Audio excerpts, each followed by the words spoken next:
Bonjour Carole bien-aimée Bess, Bonjour, vous êtes Monin. experte médias et numérique, vous avez été membre de l'ARCOM, l'autorité de contrôle de l'audiovisuel, et vous nous arrivez avec un livre absolument incroyable, j'ai presque dire sidérant, ce crépuscule numérique quand l'intelligence artificielle bouscule notre rapport à la vérité aux éditions de l'Observatoire. Vous y dressez un constat qui est fou, parce qu'on a l'impression que la vérité n'existe plus, on est envahi par le faux. Alors oui, c'est vrai que c'est l'impression qu'on peut avoir aujourd'hui. C'est pour ça que j'ai appelé le livre Crépuscule numérique, parce qu'on a un peu du mal à distinguer ce qui est vrai et faux.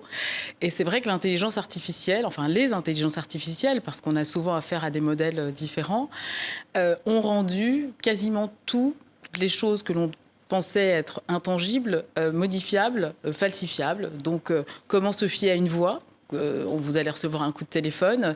Est-ce que c'est vraiment la personne que vous pensez avoir au bout du fil qui est au bout du fil, ou est-ce une intelligence artificielle qui imite la voix d'une de vos connaissances ou de votre banquier? Est-ce que finalement l'arrêt de jurisprudence dont vous entendez parler dans le cadre d'un procès existe-t-il, ou est-ce une invention d'une intelligence artificielle, voilà. Et donc, non, mais c'est effrayant. Et les choses sont parfois présentées comme un jeu, comme quelque chose d'amusant. On se rappelle du président de la République, Emmanuel Macron, qui, lors du sommet de l'intelligence artificielle à Paris, a montré des images où on le voyait transformé en disant « vous m'avez bien eu ». Mais au fond, est-ce qu'il fallait s'en réjouir de ça? Moi, j'avoue que ce petit clip m'a mis très mal à l'aise, en réalité. Je pense que... oui, je comprends l'idée d'avoir un peu de recul sur soi-même et de se dire finalement j'ai de l'humour et je prends pas mal tout ça, mais c'est vrai que les deepfakes avec des personnalités politiques, c'est assez dangereux. On en a vu au début de la guerre en Ukraine, notamment, où on voyait le président Zelensky dire publiquement qu'il souhaitait se rendre. Il y a une vidéo qui a tourné au début du conflit, alors qu'en fait c'était totalement faux. Et avant que les gens se rendent compte que ce soit faux, ça a mis un petit peu de temps. Oui. Donc c'est vrai que on appelle des deepfakes, ces vidéos, ces hyper trucages comme celle qu'on a pu voir dans la vidéo d'Emmanuel Macron, on en voit circuler, notamment aussi on en a vu juste avant les JO, souvenez-vous, on avait des tas de vidéos de Tom Cruise qui pullulaient sur la toile, qui expliquaient que finalement ces jeux étaient mal organisés, que lui avait eu vent d'une attaque terroriste et que pour totalement discréditer ces jeux. Oui. Et donc je pense que c'est un sujet à prendre au sérieux, dans la mesure où, typiquement, ça peut remettre totalement en cause les fondements de notre démocratie. Oui, mais parce que quand je disais, on prend ça un peu, on l'a vu, même le président de la République prend ça avec humour, mais au fond, c'est de la manipulation. Oui. Et la manipulation, c'est le mensonge. Oui, et ce qu'il y a d'intéressant, c'est que effectivement, cette manipulation, alors elle n'est pas nouvelle, c'est-à-dire que quand vous allez au cinéma, vous êtes tout à coup face à quelque chose qui n'existe pas, mais c'est totalement identifié. Vous savez que vous êtes au cinéma, que ce que vous allez voir n'existe pas. En revanche, quand vous êtes face à des faux reportages dont vous pensez qu'ils ont été faits par de vrais journalistes, quand vous êtes face à des informations dont vous avez l'impression qu'elles émanent d'institutions publiques, d'institutions de santé, par exemple, là, ça peut devenir dangereux.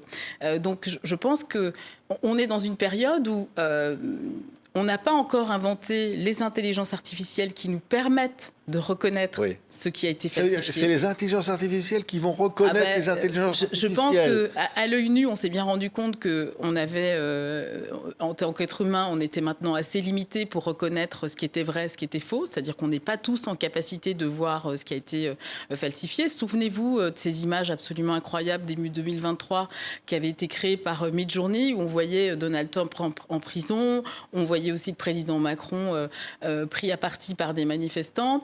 Le pape qui était habillé d'une façon assez surprenante, c'est effectivement des photos qui ressemblaient à des photos qui auraient pu être produites par l'AFP ou par Reuters. Donc aujourd'hui, les intelligences artificielles, elles ont vraiment fait une progression incroyable. Donc la falsification, elle devient très très difficile à identifier et nous n'avons pas encore aujourd'hui créer des intelligences artificielles à même de vous dire on sait exactement d'où viennent ces photos, non, ceci a été falsifié. Alors oui, là, je vois la photo du pape qui apparaît, il ne s'habille jamais comme ça. Mais clairement... Mais c'est pas évident. C'est pas évident. Mais c'est pas évident, parce que voilà, on voit ces images, certains peuvent être trompés, et souvent... Chaque jour, des millions de personnes sont trompées par des images. Tout à fait. On a en mémoire tous le cas de cette dame qui s'est fait totalement escroquer par un faux Brad Pitt.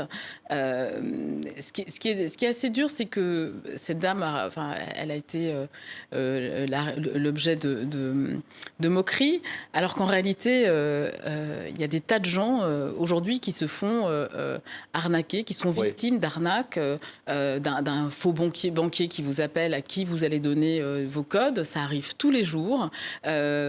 Donc, c'est à prendre au sérieux. C'est ça. Et ça peut arriver à tout le monde. Oui, mais ça peut être aussi, donc vous l'avez dit, pour de l'argent, c'est une escroquerie. Ça peut être aussi une forme d'escroquerie politique. Tout à fait. Voire même pendant une élection, de provoquer le résultat voulu d'un... Exactement, et on l'a déjà vécu. C'est-à-dire que là, c'est vrai qu'on parle beaucoup des intelligences artificielles liées à l'image, mais il y a les intelligences artificielles, qui sont des algorithmes de recommandation, qui vont sur les réseaux sociaux, vous enfermer dans des bulles algorithmiques, donc on appelle des bulles de filtre, qui vous enferment dans une espèce de pensée, où vous allez être en contact uniquement avec des gens qui pensent comme vous. Et parfois, on utilise ces algorithmes de recommandation pour vous faire voter dans un sens ou dans l'autre. Donc, première élection de Donald Trump, on se souvient évidemment du scandale Cambridge Analytica, où on a utilisé des données des utilisateurs de Facebook et grâce à un algorithme, on a mis en avant le candidat de Donald Trump et il a été élu. C'est ce qu'on a également fait aussi au moment du Brexit, où on a mis en avant les algorithmes de recommandation, ont poussé ceux qui étaient favorables au Brexit en mettant en avant des chiffres totalement hallucinants sur ce que coûtait, ce que représentait le système de santé, etc., etc. Évidemment, toujours des données fausses, mais qui a encouragé massivement à voter pour une sortie de l'Union européenne. C'est une forme de nouvelle propagande, au fond. C'est quelque chose qui remplace la propagande... qu'on l'on connaissait. C'est-à-dire que, évidemment, tous les dictateurs qu'on a pu connaître au siècle dernier ont falsifié des photos, des documents, ils faisaient disparaître des opposants de certaines de leurs photos. Enfin, ça, c'est quelque chose qui existe depuis longtemps. Mais là, on est dans la mesure où ces outils se sont répandus très, très largement, ça peut toucher beaucoup de monde et déstabiliser assez vite beaucoup de monde. Donc, on a en tête, souvenez-vous, de ce scandale, de cette affaire des punaises de lit, qui tout à coup avait envahi la France entière. Et on s'est rendu compte que c'était poussé par, effectivement, des fermes à trolls. Donc, ce sont en gros, c'est de la manipulation. On a des gens qui sont enfermés dans des fermes en Russie ou autres, et dont le seul objectif, c'est de propager de la désinformation. Et donc, il n'y a pas eu un incident relatif aux punaises de lit. La réalité, c'est que tout à coup, on a pris quelques cas, quelques épiphénomènes, et on en a transformé ça comme un vrai problème sanitaire en France. Et les journalistes ont suivi, même les journalistes ont repris, ont suivi. En effet, voilà, qui sont eux-mêmes victimes. Exactement, ont donné du crédit à cette information.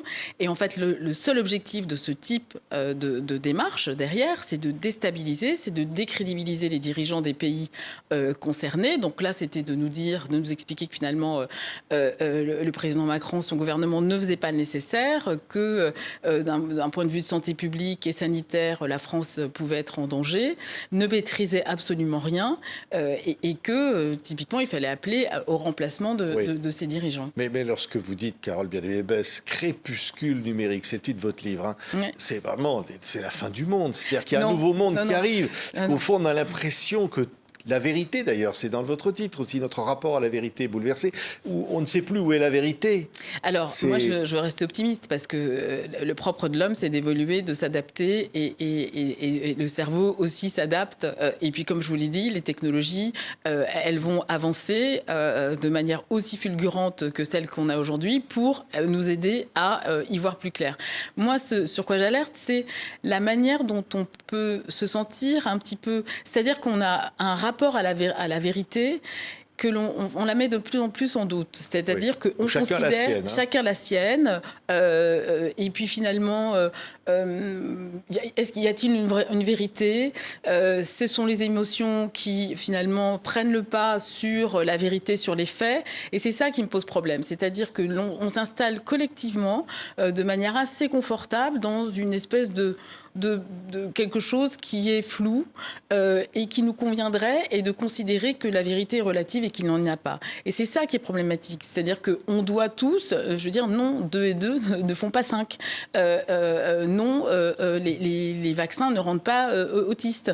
C'est-à-dire que ces discours simplistes que l'on voit pulluler sur la toile, à un moment donné, il faut dire stop. C'est-à-dire qu'il faut considérer que oui, il y a des experts, des scientifiques qui ont fait de nombreuses études et qui sont à même de nous renseigner sur des questions de santé publique.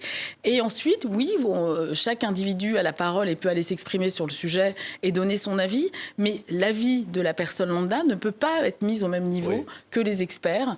Et on ne peut pas mettre la parole en doute d'experts qui ont travaillé des années sur des sujets pour ensuite considérer que ce qui est dit par une personne est valable.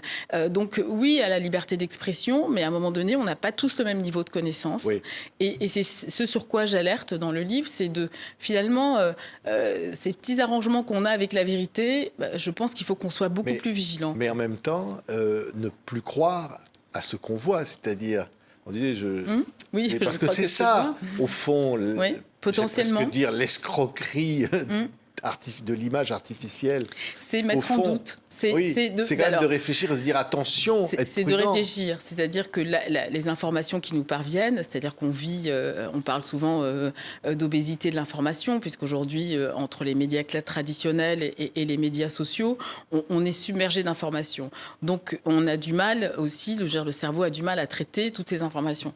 Mais à un moment donné, se poser la question, c'est-à-dire que cette information que je reçois, qui me fait peur, parce qu'on voit bien que ce sont les informations qui nous mettent en colère, qui nous font peur, qui font appel justement à ces émotions que l'on n'est plus enclin à partager. Est-ce que ces informations-là, finalement, d'où viennent-elles ? Est-ce que je peux vérifier avant de la partager à tous mes contacts ? C'est ça qui est important, je pense, aujourd'hui, c'est de se poser les bonnes questions et puis de ne pas considérer que finalement il y a pas de vérité, il y a une vérité. Merci Carole Bien-Aimée. Ce livre est implacable et c'est passionnant et fascinant, le constat qui est dressé dans ce crépuscule numérique. Quand l'intelligence artificielle bouscule notre rapport à la vérité, publié aux éditions de l'Observatoire, et c'était absolument incroyable ce qu'on y découvre. Merci beaucoup Carole Bien-Aimée d'avoir été mon invitée. Merci beaucoup de m'avoir reçu. À très bientôt.